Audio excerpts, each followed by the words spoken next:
ধ্যানের সাথে সাথে মহান গায়ত্রী মন্ত্র অজপা জপের মধ্যে দিয়ে, মানসিক জপের মধ্যে দিয়েও আমরা ধ্যান করতে পারি। ओंकार का ध्यान, गायत्री का ध्यान, महामृत्युंजय का ध्यान अपने अपने हिसाब से कर सकते हैं। लेकिन ध्याনের মধ্য দিয়ে আমরা আত্মার সঙ্গে পরমাত্মার একটা সাক্ষাৎকার করি, অর্থাৎ আত্মার সঙ্গে পরমাত্মার মিলন, পরমপিতা পরমেশ্বরের সঙ্গে আমাদের একাত্মতা বৃদ্ধি পায়।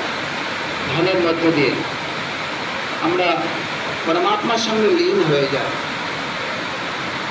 प्राणायामेर निरंतरताय प्रत्याहार, प्रत्याहारेर निरंतरताय धारणा, धारणार निरंतरताय ध्यान घटित হয় এবং ধ্যানের নিরন্তরতায় সমাধি প্রাপ্তি হয়।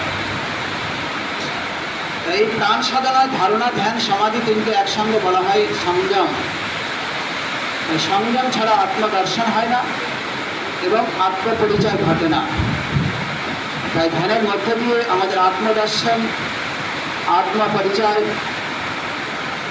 আত্মপরিশুদ্ধি ঘটে, যার মধ্য দিয়ে আমরা পরমপিতা পরমেশ্বরকে প্রাপ্ত করি এবং আমাদের জীবনের পূর্ণতা, পূর্ণ আনন্দ প্রাপ্ত হয়। তো চলুন ধীরে ধীরে দুটো হাত উপরে তুলুন, ভাষণ করে চোখে মুখে লাগান এবং চোখ খুলুন।